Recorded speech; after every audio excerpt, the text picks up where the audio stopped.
शाम को 4 बजे से लेकर 7 बजे के बीच में शंकर और पार्वती के भ्रमण का समय रहता है। मेरे देवाधिदेव महादेव और माता पार्वती के भ्रमण का समय, भगवान शंकर पार्वती घूमने को निकले।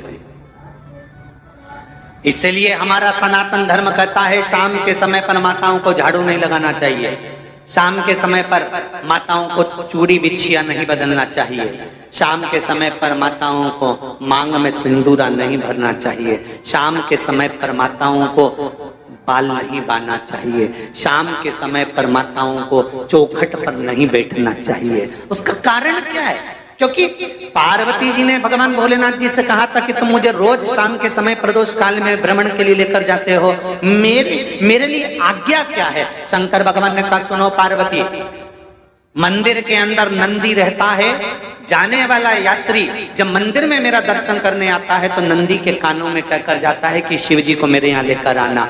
मैं नंदी के अनुसार उनके घर जाता हूँ, मेरा काम है उनका कल्याण करना और तेरा काम है उनके घर की नारी को अखंड सौभाग्यवती का वर प्रदान करना, ये तेरा काम।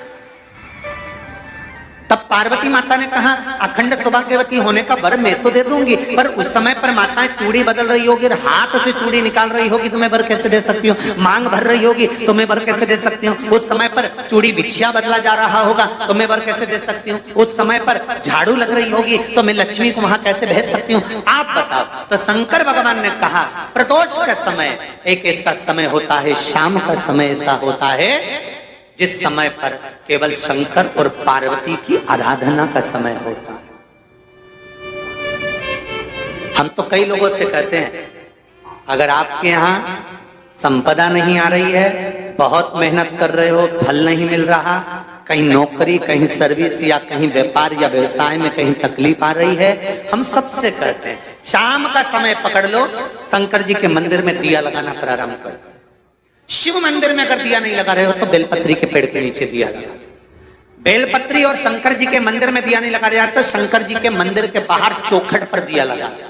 इतना भी नहीं कर सकते तो अपने घर के बाहर अपने द्वार पर दिया लगा दो, पर शंकर जी के नाम का श्री शिवाय नमस्तुभ्यम बोलकर शंकर भगवान को याद कर कर अपनी कामना कर कर बाबा का स्मरण कर कर पंचाक्षर मंत्र नमः शिवाय, षडाक्षर मंत्र ओम नमः शिवाय, द्वादशाक्षर मंत्र ओम नमो भगवते वासुदेवाय, जो मंत्र तुमको याद है उसका स्मरण कर कर लक्ष्मी हो चाहे नारायण हो चाहे राम हो चाहे कृष्ण हो स्मरण कर कर शाम के समय बाहर दिया लगा दो, दरवाजे के पास लगा दो। वो सुनेगा जरूर, आएगा तो उसका वेलकम जरूर होगा और वो कुछ देकर जरूर जाएगा। नियम तो बनाओ, उसकी चौखट पर जाकर कहना प्रारंभ।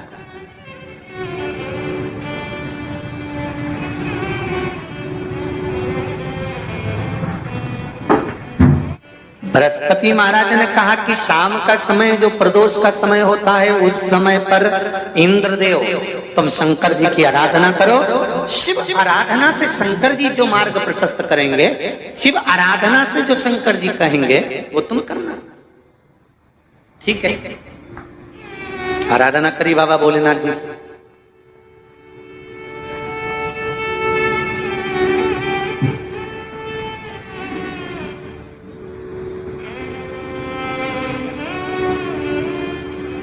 मालूम नहीं था इंद्रदेव को।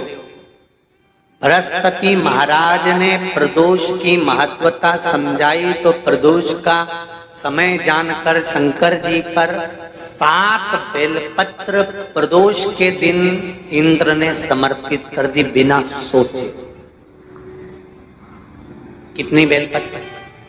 7। प्रदोष का व्रत करो चाहे ना करो, मंदिर में चढ़ी हुई बेलपत्र को उठा लो,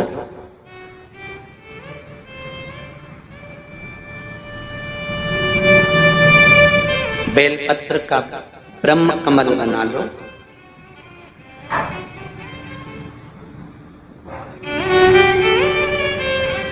ब्रह्म कमल का मतलब होता है डंडी बीच में रहे, आसपास पत्तियां रहे। 7 पत्ती का ब्रह्म कमल बनाकर, जैसे ये पत्तियां हैं एक जैसी रखी हुई हैं तो इसको फैला लिया 7 पत्ती को, आपस में फैलाकर ब्रह्म कमल बना लें।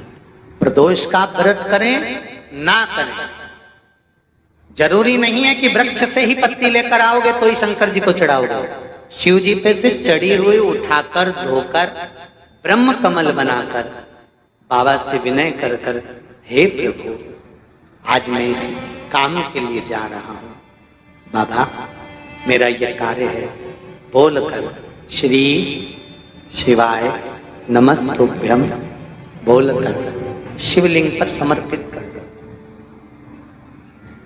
दिन भर के प्रदोष व्रत का फल बाबा एक बेलपत्री समर्पित करने पर ही प्रदान कर देता है। शिव है।